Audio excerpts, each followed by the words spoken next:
Okay, let's be real for a sec. Have you ever had that, like, weird phantom itch on your tongue? Yeah. You know, the kind where you're like, is there something stuck back there? And you check, but nope, Uh-huh. guess it's just me. The tongue is a surprisingly complex part of our body, so. Right. And you brought in this article, Why is My Tongue Itchy? To kind of help us unpack all that. Yeah. Because apparently a little itch can, like, actually be a bigger deal than we might It think. can be, yeah. An itchy tongue, it's like a signal flare, you know? Okay. Sometimes it's fleeting, like after you have a spicy meal. Yeah. But when it's chronic, like your body might be trying to tell you something's up. That's kind of fascinating Oh. and a little unnerving at the same time. Yeah. So this article's like our decoder ring for those signals. I like that. Right. And it starts by making this distinction between like a temporary itch and a chronic one. So from your perspective, what's the difference? It's all about frequency and severity, I think. Think of it this way. A fleeting itch after, like, I don't know, a pineapple smoothie, Okay. probably not a big deal. Right. But if it's constant to the point where it's interfering with your ability to, like, taste things, talk, or even sleep, then that's when we need to investigate. Okay, that makes sense. So this whole deep dive is about figuring out the why, right? Mhm. Behind your itchy tongue so Yeah. you can like actually find some relief. Exactly. And to do that, we're going to tackle the 6 potential causes this article lays out, I right? love it. Let's do it. Okay, and the first one, allergies and food sensitivities, totally surprised me. Yeah, it's easy to overlook that connection. Yeah.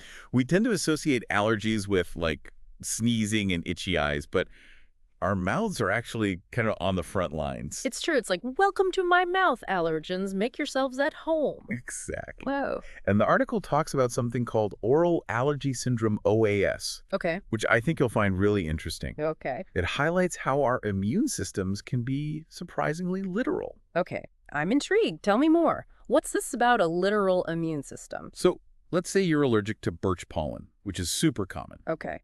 OAS says that eating certain fresh fruits and vegetables, like apples, peaches, and even celery, could trigger a similar reaction in your mouth.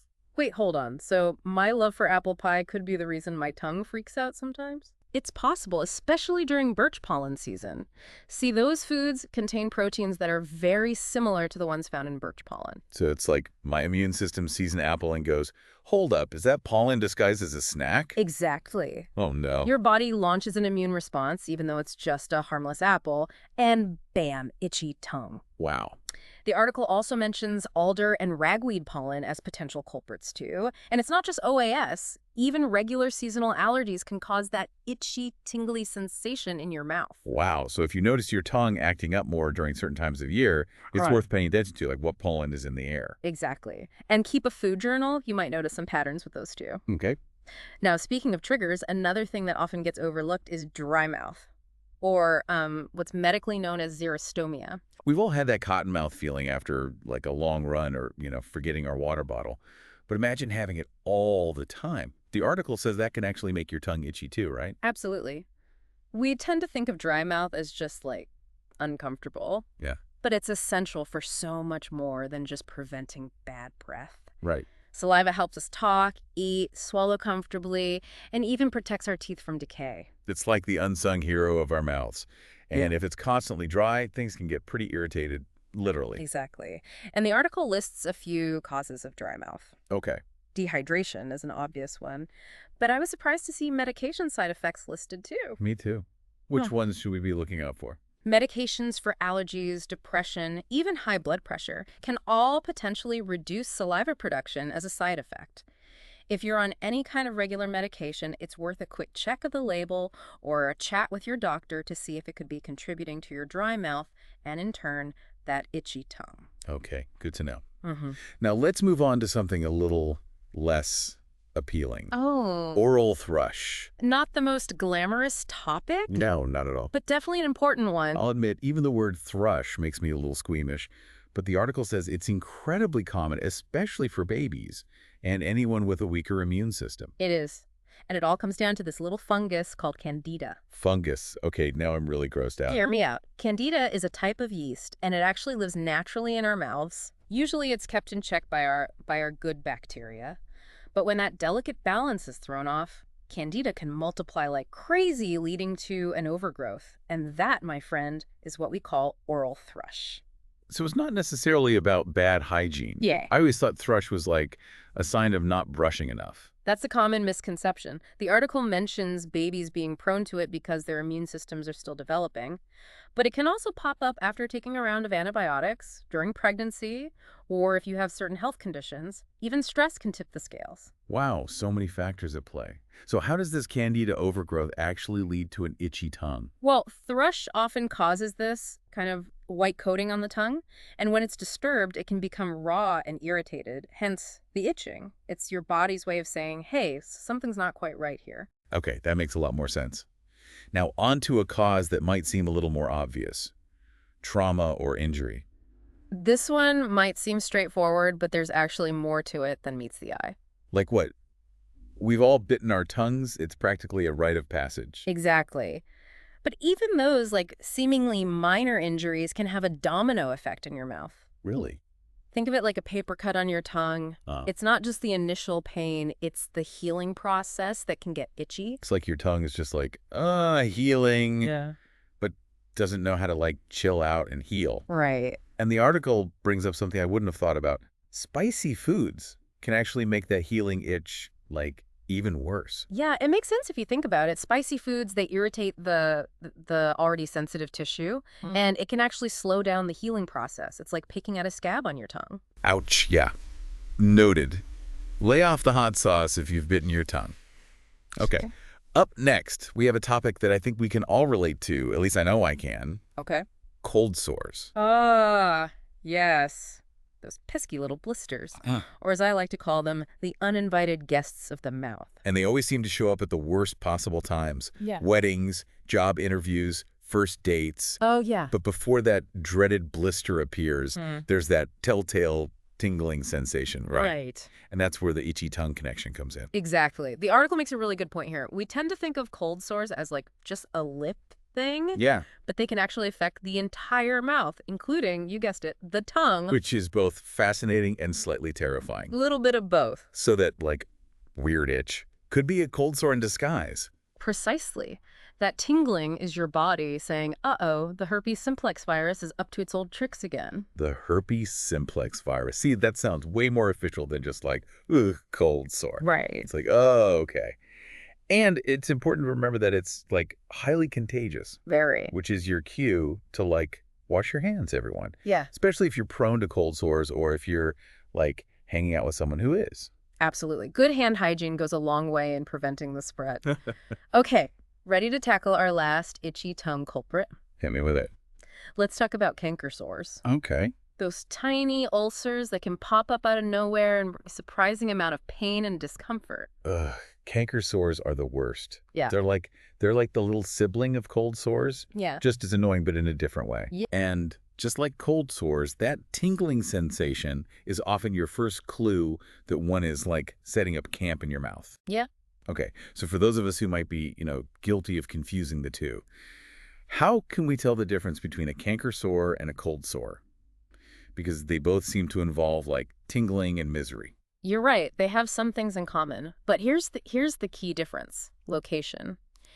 Canker sores typically develop on the inside of your mouth, so on the tongue, the insides of your cheeks, or even your gums, while cold sores usually appear on the outside around the lips. Ah, so location, location, location. Exactly. What about the cause? Are canker sores caused by like the same virus as cold sores? That's the interesting thing. We don't really know what causes canker sores. Wait, really? Science hasn't figured that one out yet. It's still a bit of a mystery. We know they're not contagious, unlike cold sores.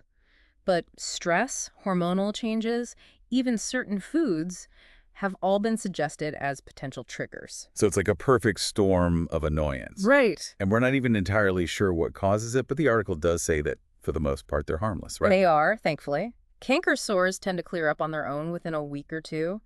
But as you said, they can be incredibly annoying during that time. That's an understatement. Ah, Okay, so we've covered a lot of ground here. We've talked about everything from pollen-confused mouths to the mysteries of canker sores. But this next part is crucial. When is an itchy tongue not something you can handle at home? When do we need to call in the professionals? That's a great question, and something I really appreciate this article addressing. Hmm. Because while most itchy tongues are nothing to worry about, there are some red flags to watch out for. Okay, hit us with the warning signs. What should we be on the lookout for? First and foremost, any difficulty breathing or swallowing. That's a sign of potential swelling, which could restrict your airway, and that's a serious medical emergency. Okay, yeah, that sounds like a no-brainer. Difficulty breathing, call 911. Got it. What else? Sudden facial swelling, especially if it involves your tongue or throat, is another big one, as Okay. then it could indicate a compromised airway. Got it. Any other warning signs? Keep an eye out for hives, a rapid heartbeat, or any signs of like a severe allergic reaction. Those are not to be messed with. And lastly, if your itchy tongue is accompanied by a high fever, that's another signal that something more serious might be going on. Okay, those are all really important things to know. And honestly, they're like reassuring to have on hand. So it sounds like most itchy tongues are benign, but if any of those like red flags pop up, it's like better to be safe and sorry and seek medical attention. 100%. Trust your gut. If something feels off, don't hesitate to see a doctor. Now, with those precautions out of the way, let's shift gears a bit and talk prevention. Right. Because who wants to deal with an itchy tongue in the first place? Right. Sign me up for the prevention plan. And the article does have some good advice in this department. It does, and it all starts with, you guessed it, good oral hygiene. Okay, that makes sense. So brushing, flossing, the usual suspects. Exactly. But here's something you might not be doing. Tongue scraping. Have you ever tried that? Tongue scraping. I've heard of it, but I'll admit I haven't actually like incorporated it into my routine. Yeah. Is it really necessary? It can make a big difference. You see, your tongue is like a welcome mat for bacteria. Oh, okay. All those tiny grooves and crevices, they're like little apartments for food particles and bacteria to hang out. Okay, that's a visual I could have lived without, Right. but I get your point. Right. So even if you brush your tongue regularly, you might not be getting everything.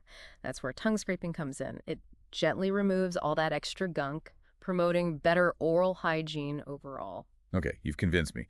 Tongue scraping is officially going on my like to-do list. Yeah. The article also emphasizes like avoiding triggers as well.